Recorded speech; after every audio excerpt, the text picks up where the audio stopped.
नमस्कार दोस्तों, आज हम कक्षा 6 के अध्याय 4 ग्लोब के बारे में अध्ययन करेंगे। पिछले अध्यायों में आपने जाना कि पृथ्वी सौर परिवार का एक सदस्य है। पृथ्वी सहित सभी ग्रह एवं उनके उपग्रह अपनी धुरी या अक्ष पर घूमते हुए सूर्य की परिक्रमा करते हैं। अक्ष और परिक्रमण क्या है? क्या इनका दिन, रात और ऋतुओं से संबंध है? पृथ्वी पर विभिन्न स्थानों के समय में अंतर क्यों होता है? सूर्य और चंद्र ग्रहण कैसे होते हैं? इन सवालों के उत्तर इस अध्याय के माध्यम से जानने की कोशिश करेंगे। तो जैसा कि दोस्तों आपको पता है, ग्लोब जो चैप्टर है वो बहुत ही विस्तृत चैप्टर है अपने आप में। इस चैप्टर के अंदर से कम 2 क्वेश्चन अपने को एग्ज़ाम में देखने को मिलते हैं। अलग अलग तरह से वो दिन रात बनने या ऋतुओं को बनने के, अक्ष और परिक्रमण, घूर्णन, समय में अंतर, इन सभी के माध्यम से वो कम 2 प्रश्न एग्जामिनर अपने से पूछता है। तो इसका हम विस्तार पूर्वक अध्ययन करेंगे। और दोस्तों, अगर आपने अभी तक हमारे चैनल को सब्सक्राइब नहीं किया है तो प्लीज़ चैनल को सब्सक्राइब ज़रूर करें और आगे ज़्यादा से ज़्यादा अपने दोस्तों तक इसे शेयर करें। तो चलिए आगे शुरू करते हैं। अंतरिक्ष से देखने पर पृथ्वी गोल आकार की नज़र आती है, किंतु पृथ्वी पूर्ण रूप से गोल नहीं है। पृथ्वी दोनों ध्रुवों पर थोड़ी चपटी है तथा मध्य भाग से उभरी हुई है। इस तरह की आकृति को भू-आब या पृथ्वाकार या जियोइड कहते हैं। हिंदी भाषा में भू-आब का अर्थ पृथ्वी के समान आकार का होता है। तो आजकल एग्ज़ाम में ये प्रश्न बहुत बार पूछा गया है कि पृथ्वी की आकृति कैसी है, तो इसका सीधा अपने को आंसर लगाना है भू-आब, या पृथ्वी की आकृति पृथ्वी के समान है। ध्रुवों पर चपटी और भूमध्य रेखा पर उभरी होने के कारण पृथ्वी का भूमध्यवर्ती व्यास 12,756.6 किलोमीटर तथा ध्रुवीय व्यास 12,714 किलोमीटर है। इन दोनों में लगभग 43 किलोमीटर का अंतर पाया जाता है। तो जैसा कि डायग्राम में अपने को देखने को मिलता है कि जो भूमध्यवर्तीय व्यास है वो 12,756.6 किलोमीटर है और जो ध्रुवीय व्यास है वो 12,714 किलोमीटर है। तो इनमें लगभग कितना अंतर पाया जाता है? 43 किलोमीटर का अंतर पाया जाता है। ये जो तस्वीर है ये अंतरिक्ष से ली गई पृथ्वी की तस्वीर है। आगे हम समझने की कोशिश करेंगे परिधि तथा व्यास। इस रेखा चित्र को देखकर पता लगाइए कि परिधि, व्यास एवं अर्धव्यास किसे कहते हैं। तो व्यास किसे कहते हैं? वृत्त के अंदर जो केंद्र होता है उससे गुजरने वाली रेखा जो दोनों सिरों से टच करती हो उसे उसका व्यास कहते हैं। और व्यास का जो आधा होता है उसे अर्धव्यास या त्रिज्या के नाम से जाना जाता है। परिधि क्या होती है? जो वृत्त का टोटल बाहरी घेरा होता है उसे परिधि कहते हैं।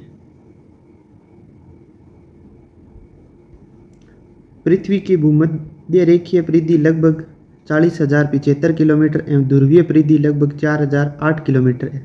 40,008 किलोमीटर है।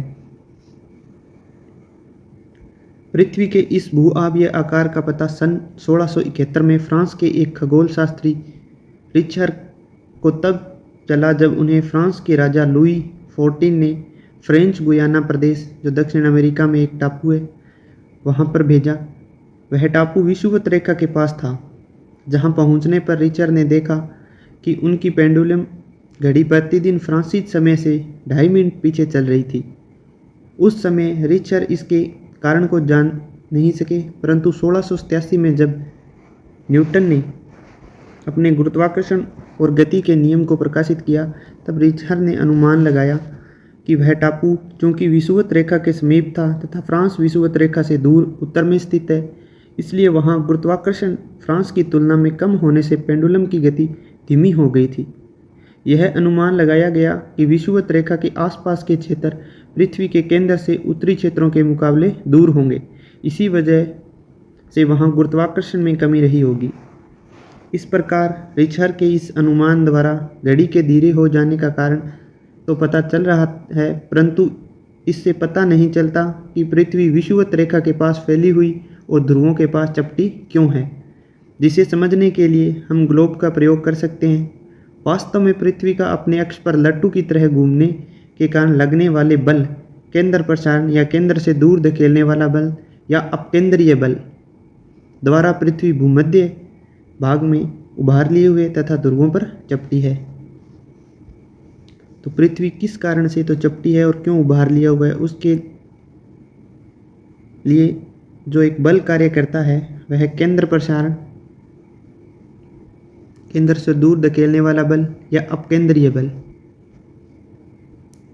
यही इसका कारण है। तो अब थोड़ा सा अपने अपकेंद्रीय बल के बारे में समझ लेते हैं। जब कोई वस्तु घुमावदार पथ पर गतिशील हो तो वह बहिर्गामी बल महसूस करती है। इस बहिर्गामी बल को केंद्र प्रसारक बल कहते हैं। बल का प्रभाव वस्तु के द्रव्यमान, घूमने की गति और केंद्र से दूरी पर निर्भर करता है।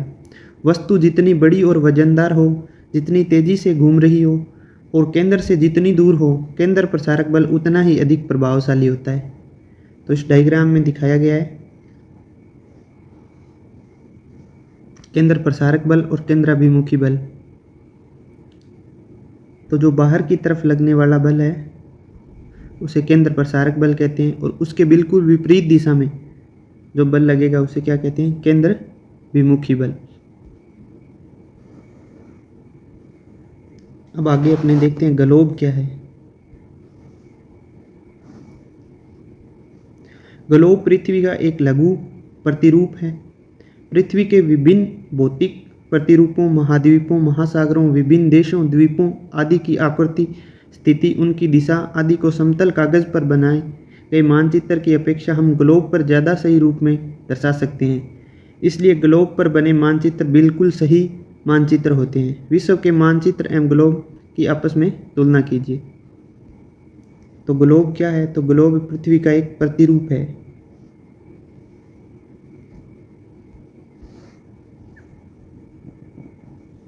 आगे हम चर्चा करेंगे पृथ्वी के अक्ष तथा कक्ष के बारे में। जब हम ग्लोब को देखते हैं तो पाते हैं कि इसमें पृथ्वी सीधी होने की बजाय हमें एक तरफ झुकी हुई नज़र आती है। जब आप देखेंगे कि यह किस प्रकार झुकी हुई है तो आपको पता चलेगा कि ग्लोब के स्टैंड पर एक कील है जो कि ग्लोब के भीतर से उसके आर पार हो रही है। उसी की सहायता से ग्लोब झुका हुआ है।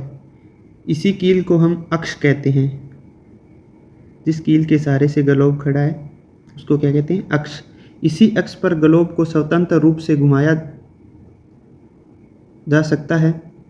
इसी प्रकार पृथ्वी भी अपने अक्ष पर पश्चिम से पूर्व की ओर घूमती है। तो सबसे महत्वपूर्ण प्रश्न यहाँ पर यह बनता है कि पृथ्वी की जो घूमने की दिशा है वो किस तरफ से है, पूर्व से पश्चिम है या पश्चिम से पूर्व की ओर है। तो हमारी पृथ्वी अपने अक्ष पर पश्चिम से पूर्व की ओर घूमती है। पृथ्वी का अक्ष अपने परिक्रमण तल से 66.5 डिग्री का कोण बनाता है। पृथ्वी का अक्ष अपने परिक्रमण तल से 66.5 डिग्री का कोण बनाता है। अर्थात पृथ्वी के घूर्णन करने का अक्ष उसके परिक्रमण कक्ष पर झुका हुआ है। इस डायग्राम की सहायता से ज़्यादा समझ में आएगा। देखिए, ये परिक्रमण कक्ष है जो तल के बिल्कुल लंबवत है। ये उत्तरी ध्रुव है, ये विषुवत रेखा, ये परिक्रमण कक्ष, और जो ये कोण बन रहा है ये 66.5 डिग्री का जो कोण है, और अक्षीय झुकाव इसका कितना है? 23.5 डिग्री। तो पृथ्वी का हमने झुकाव देखा। पृथ्वी का अक्ष अपने परिक्रमण तल से तो 66.5 डिग्री,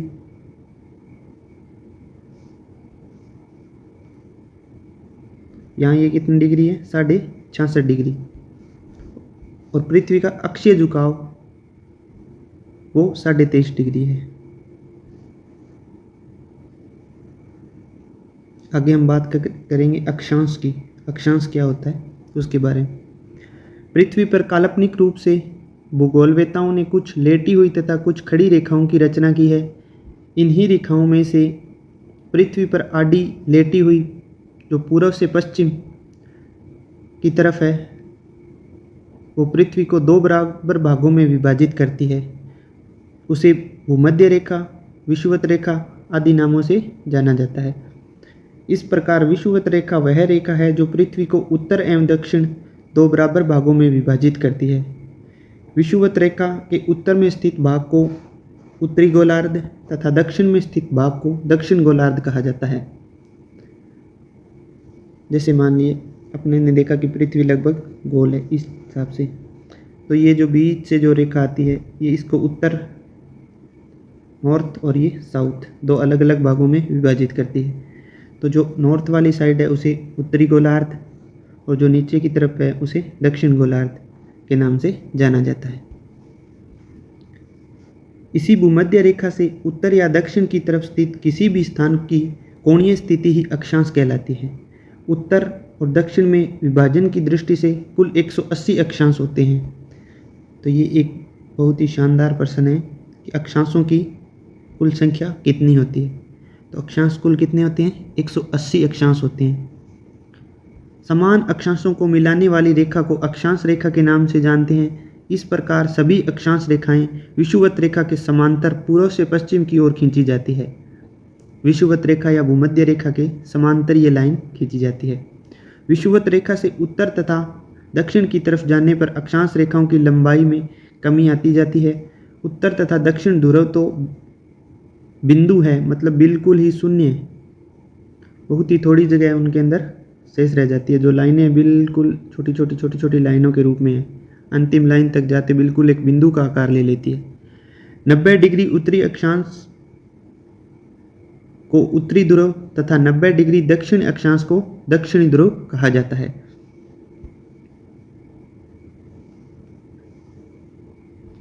आगे हम बात करेंगे प्रमुख अक्षांश वृत्त। विषुवत रेखा को हम 0 डिग्री अक्षांश रेखा कहते हैं। 23.5 डिग्री उत्तरी अक्षांश रेखा को कर्क रेखा और 23.5 डिग्री दक्षिण अक्षांश रेखा को मकर रेखा कहते हैं। कर्क और मकर रेखाओं के मध्य के भाग को उष्ण कटिबंध कहते हैं। कर्क रेखा से आर्कटिक वृत्त यानी उत्तर की तरफ 66.5 डिग्री तथा मकर रेखा से आर्कटिक वृत्त 66.5 डिग्री दक्षिण में मध्य स्थित भूभाग को क्रमशः उत्तरी एवं दक्षिणी शीतोष्ण कटिबंध तथा आर्कटिक वृत्त से उत्तर ध्रुव तक तथा आर्कटिक वृत्त से दक्षिण ध्रुव के मध्य स्थित भूभाग को शीत कटिबंध के नाम से जाना जाता है। ये ताप कटिबंध हैं। इनकी जानकारी हम अगले अध्याय में विस्तृत रूप से प्राप्त करेंगे। तो हमने पीछे देखा था कि भूमध्य रेखा है जो बराबर दो भागों में विभाजित करती है। तो इसके समांतर ऐसे रेखाएं खींची जाती है 0 डिग्री, फिर उसके बाद 1 2 3 ऐसे करके कुल 90 ऊपर होती है और 90 नीचे वाली साइड होती है। तो इन कुल रेखाओं की बात करें तो कितनी है? 180 रेखाएं हैं। जैसे जैसे भूमध्य रेखा से दूर जाते हैं तो इन रेखाओं की जो लंबाई है वो कम होती जाती है और ध्रुवों पर जैसे उत्तरी ध्रुव और दक्षिण ध्रुव पर इनकी लंबाई बिल्कुल ही कम हो जाती है। तो ये तो अक्षांश रेखाओं की अपनी बात की। अब हमने कुछ ऐसा पढ़ा था कि 23.5 डिग्री पे कौन सी रेखा है उत्तर की साइड, 23.5 डिग्री पर दक्षिण की साइड कौन सी रेखा है और 66.5 पर कौन सी है उत्तर की तरफ, 66.5 पे दक्षिण की तरफ कौन सी रेखा है। तो 23.5 डिग्री उत्तरी है उसे कहते हैं कर्क रेखा और जो 66.5 डिग्री उत्तरी है उसे आर्कटिक रेखा। ठीक उसी प्रकार से 23.5 डिग्री दक्षिण है उसे मकर रेखा और 66.5 डिग्री दक्षिण है उसे अंटार्कटिक रेखा के नाम से जाना जाता है। तो भूमध्य रेखा, कर्क रेखा, मकर रेखा, आर्कटिक और अंटार्कटिक ये अक्षांश रेखाओं की स्थिति है। आगे देशांतर एवं देशांतर रेखाएं। पहले हमने पढ़ा अक्षांश रेखाएं जो आडी लाइन थी वो मध्य रेखा के समांतर थी। अब अपने बात करेंगे देशांतर एवं देशांतर रेखाओं की। पृथ्वी पर उत्तरी ध्रुव से दक्षिणी ध्रुव तक जो लंबवत रेखा या खड़ी रेखा है जिसे मध्य भाग में खींची जाती है उसे 0 डिग्री देशांतर कहा जाता है। इसको प्रधान मध्याह्न रेखा भी कहते हैं। इस प्रधान मध्याह्न रेखा के पूर्व या पश्चिम में स्थित किसी भी स्थान की कोणीय स्थिति देशांतर कहलाती है। देशांतरों की कुल संख्या 360 होती है। अक्षांशों की कुल संख्या 180 पड़ी थी हमने, और देशांतरों की कुल संख्या 360 होती है। समान देशांतरों को मिलाने वाली रेखा देशांतर रेखा कहलाती है। यह रेखाएं उत्तरी ध्रुव से दक्षिणी ध्रुव तक खींची जाती है। तो ये ऊपर से नीचे की तरफ ऐसे खींची जाती है।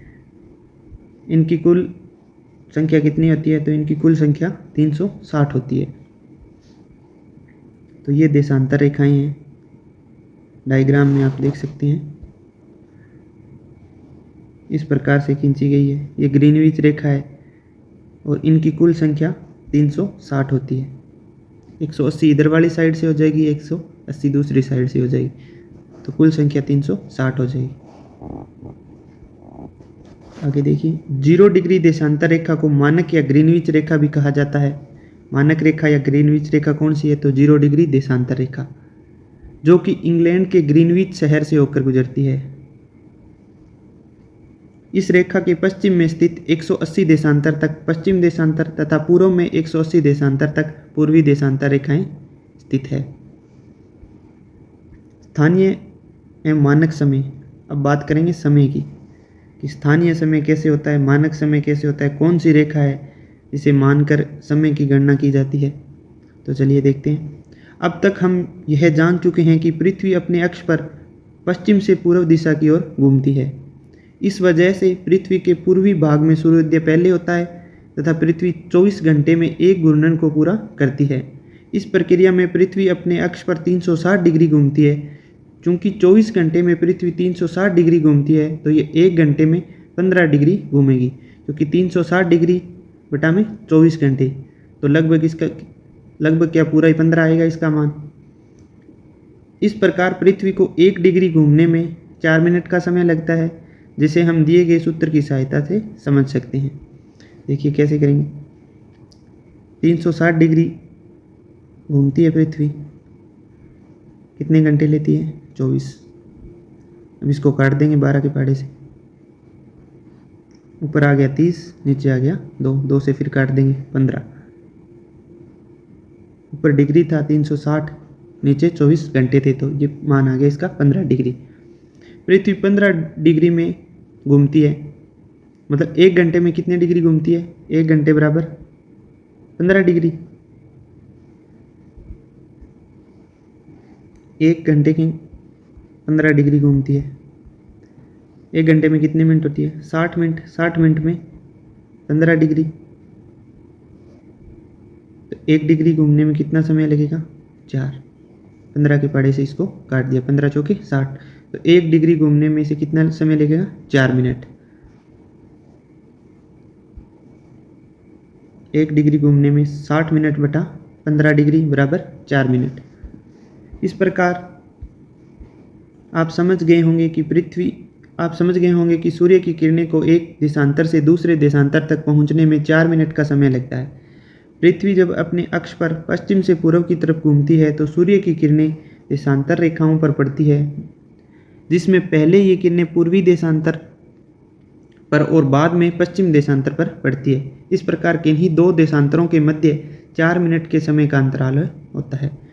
सीधा सीधा पूछ लेता है या तो कि किन्हीं 2 देशांतरों के मध्य कितने मिनट का अंतर होता है, या 2 देशांतर दे देता है 20 डिग्री और मान लो 28 डिग्री देशांतर दे दिया, तो सीधा ऐसे पूछेगा कि कौन से में एक देशांतर का अपने को दे देगा समय कि यहाँ इस समय सूर्योदय हुआ है, तो दूसरे देशांतर पे कितने बजे सूर्योदय होगा।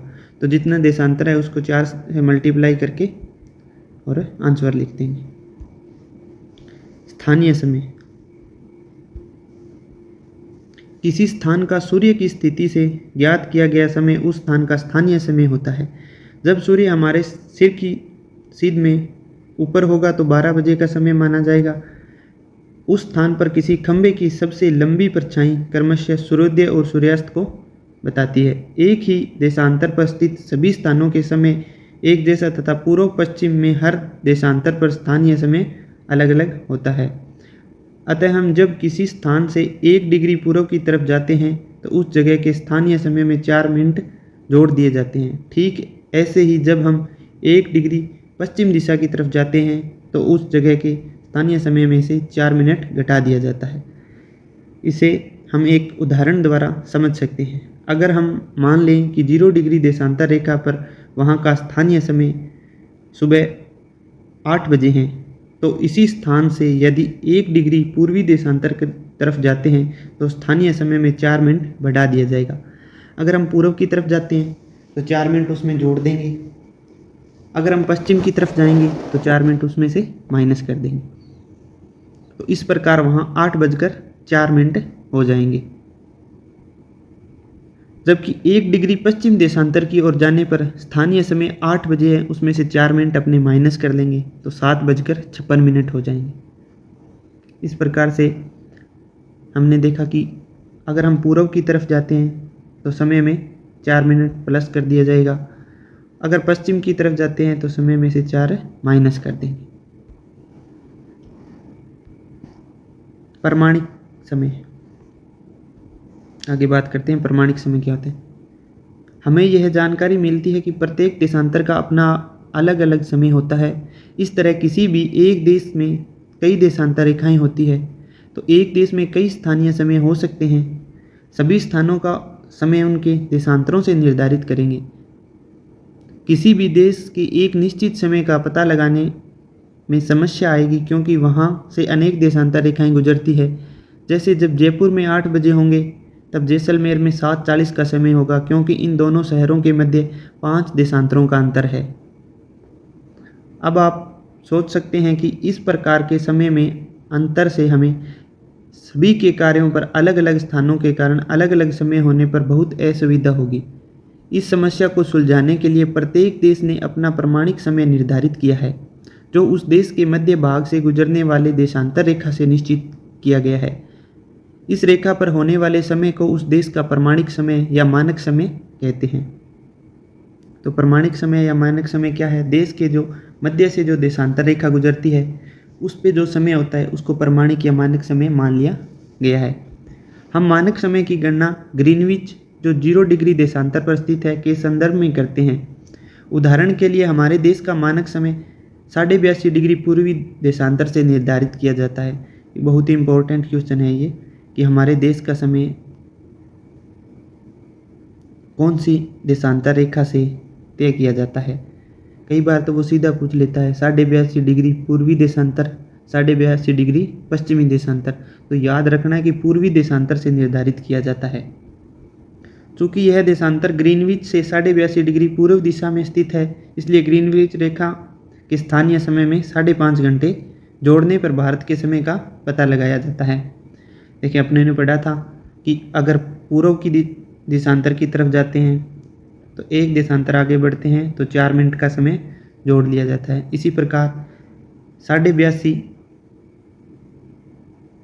देशांतर आगे बढ़े हैं तो 82.5 को 4 से मल्टीप्लाई करके जो समय आएगा वो जोड़ लिया जाएगा। तो 82.5 को 4 से मल्टीप्लाई करते हैं तो 5.5 घंटे आते हैं।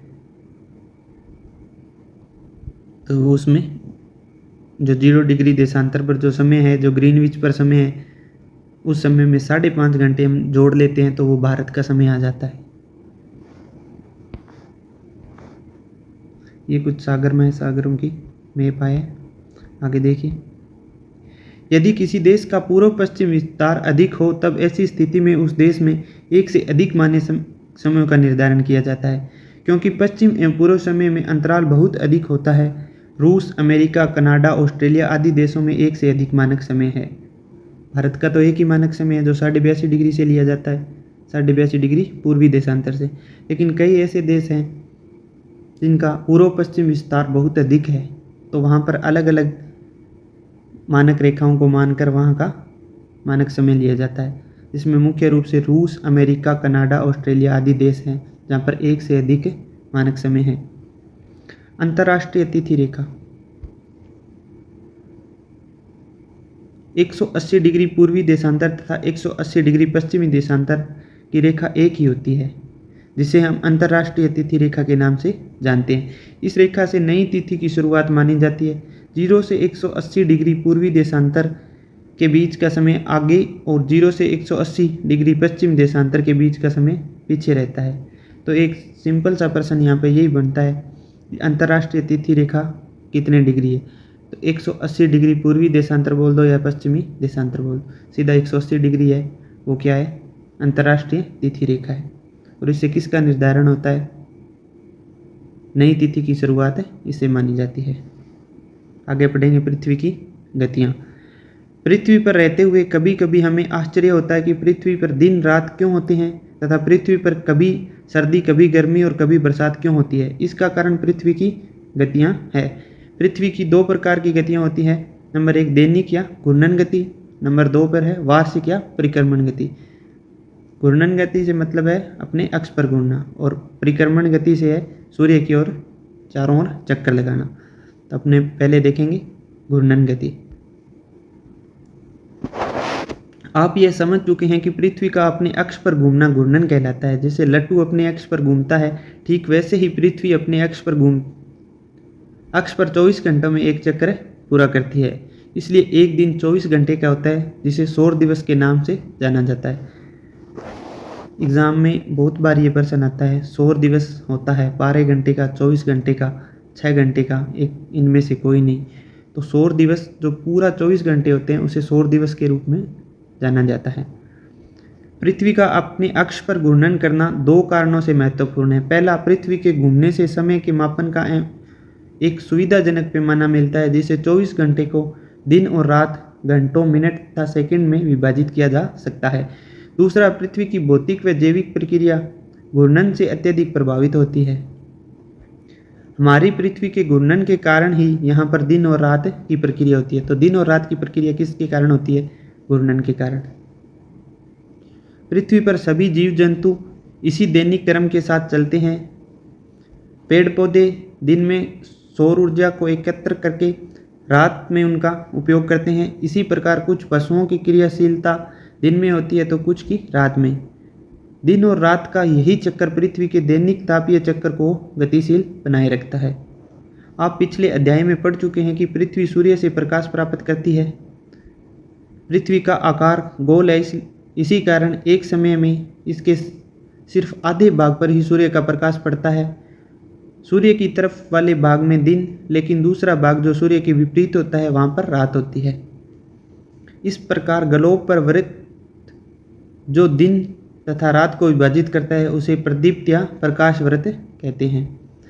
तो देखो यहाँ सूर्य है, सूर्य की एक साइड से रोशनी आती है तो आधी साइड में पृथ्वी के दिन होता है, और जो दूसरी साइड का भाग है जहाँ छाया होती है तो वहाँ पे क्या होती है, रात हो जाती है। और ये घटना किसके कारण होती है, दिन और रात की, कौन से घूर्णन के कारण होती है। वो अपने ऊपर देखा था कि दैनिक घूर्णन के कारण होती है और वार्षिक परिक्रमण के कारण ऋतु आदि का निर्माण होता है। अब हमने पढ़े परिक्रमण गति। पिछले अध्याय में आप यह जान चुके हैं कि पृथ्वी सूर्य के चारों ओर घूमती है। जिस पथ या रास्ते पर पृथ्वी सूर्य के चारों ओर घूमती है उसी पथ को कक्ष कहा जाता है। पृथ्वी का अक्ष एक काल्पनिक रेखा है जो इसकी कक्षीय सतह से 66 डिग्री का कोण बनाती है। वह समतल जो कक्ष के द्वारा बनाया जाता है उसे कक्षीय समतल कहते हैं। सूर्य के चारों ओर एक स्थिर कक्ष में पृथ्वी की गति को ही परिक्रमण कहते हैं। पृथ्वी 365 दिन 6 घंटों में एक परिक्रमा पूरी करती है। इसी प्रकार एक वर्ष में 365 दिन होते हैं। शेष बचे हुए 6 घंटे 4 वर्षों में 24 घंटे या एक दिन बनाते हैं। इसलिए प्रत्येक चौथे वर्ष में यह एक दिन फरवरी महीने में जोड़ा जाता है।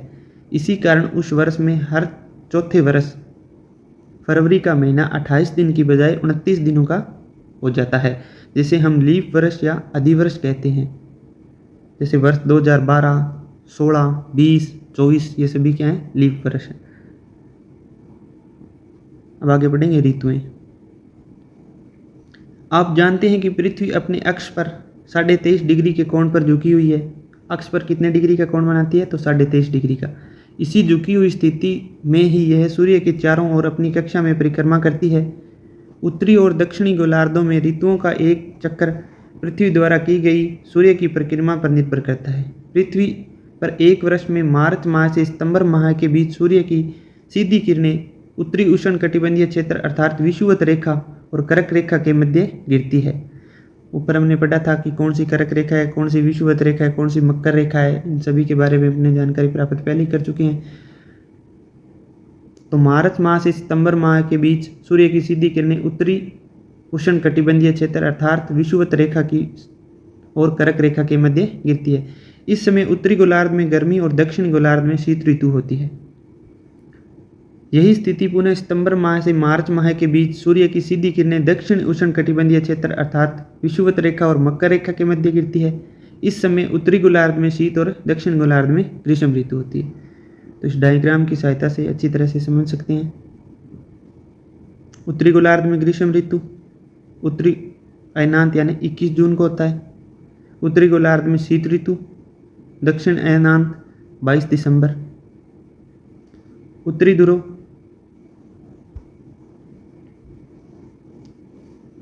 बसंत ऋतु विषुवत 21 मार्च को। और ये विषु 23 सितंबर या शरद ऋतु। ये जैसे जैसे पृथ्वी इस हिसाब से घूमती जाती है वैसे वैसे ऋतु परिवर्तन होता जाता है।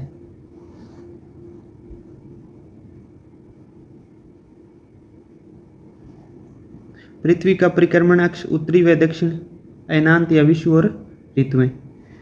तो अब आगे इसके डिटेल में अध्ययन करेंगे। 21 मार्च को सूर्य की सीधी किरणें विषुवत वृत्त पर होती है। यहाँ देखिए 21 मार्च को विषुवत वृत्त पर होती है। उसके बाद इस दिन पृथ्वी पर दिन एवं रात बराबर होते हैं, जिसे उत्तर विषु या वसंत विषु कहते हैं। इस समय न तो अधिक सर्दी होती है और न ही गर्मी। उत्तरी गोलार्ध में वसंत ऋतु तथा दक्षिण गोलार्ध में शरद ऋतु होती है। 21 मार्च के पश्चात सूर्य की सीधी किरणें धीरे धीरे कर्क रेखा की तरफ बढ़ती है और 21 जून को सीधी किरणें कर्क रेखा पर गिरती है। तो 21 जून को ये सीधी रेखाएं कर्क रेखा पर गिरने लगती है।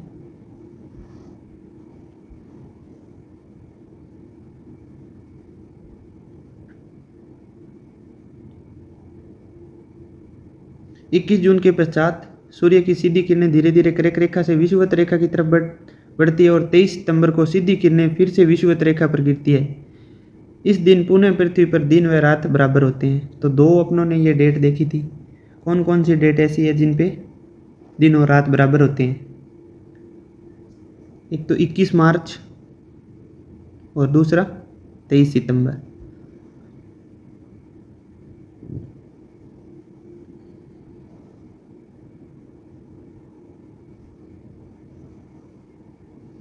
इक्कीस मार्च और 23 सितंबर को क्या है कि ना तो दिन बड़े होते हैं ना रात बड़ी होती है, दोनों बराबर होते हैं। और 23 सितंबर को इसे दक्षिण विषुवत कहते हैं। उत्तरी गोलार्ध में शरद ऋतु और दक्षिण गोलार्ध में वसंत ऋतु होती है। 23 सितंबर के पश्चात सूर्य की सीधी किरणें धीरे धीरे मकर रेखा की तरफ बढ़ने लगती है तथा 22 दिसंबर को सीधी किरणें मकर रेखा पर गिरती है। इस कारण दक्षिण गोलार्ध में सबसे लंबा दिन व उत्तरी गोलार्ध में सबसे लंबी रात होती है। इसे दक्षिण अयनतान कहते हैं। इस समय दक्षिण गोलार्ध में गर्मी की ऋतु तथा उत्तरी गोलार्ध में सर्दी की ऋतु होती है। तो देखिए दोस्तों, इसको दोबारा से देखते हैं। 4 डेट है, बहुत ही महत्वपूर्ण है। एक तो 21 मार्च और एक 23 सितंबर। 21 मार्च और 23 सितंबर को दिन और रात बराबर होते हैं। उसके बाद एक डेट आई है 22 दिसंबर। 22 दिसंबर को सीधी किरणें मकर रेखा पर गिरती है। इस कारण दक्षिण गोलार्ध में सबसे लंबा दिन, दक्षिण गोलार्ध में तो सबसे लंबा दिन होगा। उसके विपरीत उत्तरी गोलार्ध में क्या होगा, यह दिन सबसे छोटा होगा, उधर रात सबसे लंबी होगी और दक्षिण गोलार्ध में रात सबसे छोटी होगी।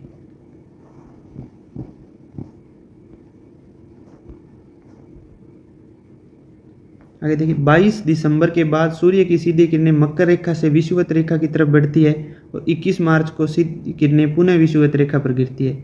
इस दिन पुनः पृथ्वी पर दिन और रात बराबर होते हैं। इस प्रकार पृथ्वी विभिन्न ऋतुओं से गुजरते हुए अपने कक्ष में यह परिक्रमण 1 वर्ष में पूरा करती है। आगे बढ़ते हैं सूर्य ग्रहण और चंद्र ग्रहण के बारे में। सूर्य ग्रहण तथा चंद्र ग्रहण बहुत ही रोचक तथा भव्य खगोलीय घटना है जिसे देखने के लिए वैज्ञानिक हमेशा उत्सुक रहते हैं।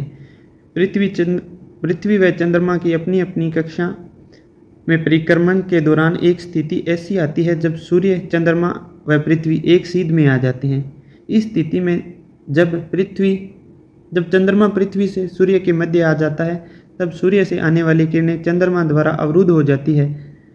ये किरणें पृथ्वी पर नहीं पहुंच पाती है। इस स्थिति को सूर्य ग्रहण कहते हैं। तो पहली बात वह कि चंद्र ग्रहण या सूर्य ग्रहण की घटना कब होती है? जब सूर्य, चंद्रमा व पृथ्वी एक सीध में आ जाते हैं, तीनों के एक सीध में आ जाते हैं, तब ग्रहण की घटना होती है। अब चंद्र ग्रहण कब होता है, सूर्य ग्रहण कब होता है, ये थोड़ा सा डायग्राम की सहायता से समझेंगे।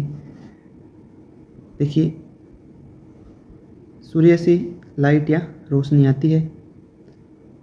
जब सूर्य से लाइट या रोशनी आती है और बीच में अगर चंद्रमा आ जाए, बीच में मान लो यहाँ पे चंद्रमा आ गया, जैसे इधर वाले डायग्राम से समझिए। सूर्य से आने वाली रोशनी है, बीच में क्या आ गया, चांद आ गया।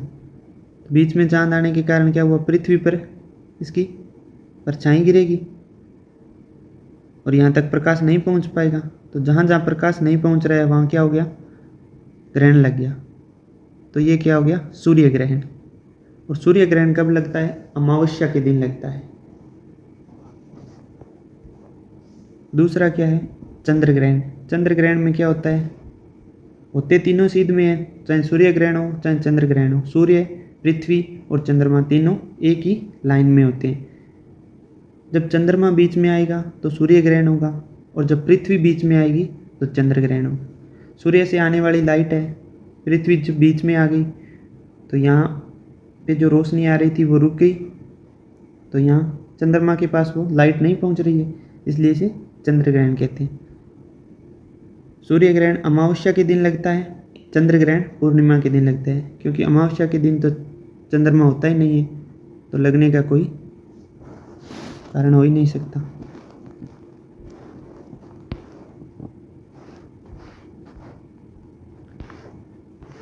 चलिए दोस्तों, ये चैप्टर कंप्लीट हो गया है। थोड़ी शब्दावली है, उसको देख लेते हैं। गुरुत्वाकर्षण, किसी भी पिंड द्वारा अपनी ओर खींचने की शक्ति को कहते हैं गुरुत्वाकर्षण। मानक समय क्या होता है, किसी देश की प्रमुख देशांतर रेखा से माना गया समय। जैसे अपने कौन सी देशांतर से माना गया है, तो 82.5 डिग्री पूर्वी देशांतर से। और तिथि रेखा किसे कहते हैं, 180 डिग्री देशांतर या नए दिन की शुरुआत का स्थान है ये। आगे कुछ इंपॉर्टेंट क्वेश्चन दिए गए हैं, वो आप जरूर करके देखें। धन्यवाद दोस्तों, अपनों ने 4 चैप्टर पूरे कर लिए हैं कक्षा 6 के और लगभग 20 चैप्टर है कक्षा 6 में। हम लगातार 20 दिन में इन्हें कंप्लीट करने की कोशिश करेंगे। आपसे बस यही रिक्वेस्ट है कि प्लीज़ चैनल को सब्सक्राइब ज़रूर करें और आगे से आगे शेयर ज़रूर करें। आप शेयर करोगे तो उससे हमारा हौसला बढ़ता रहता है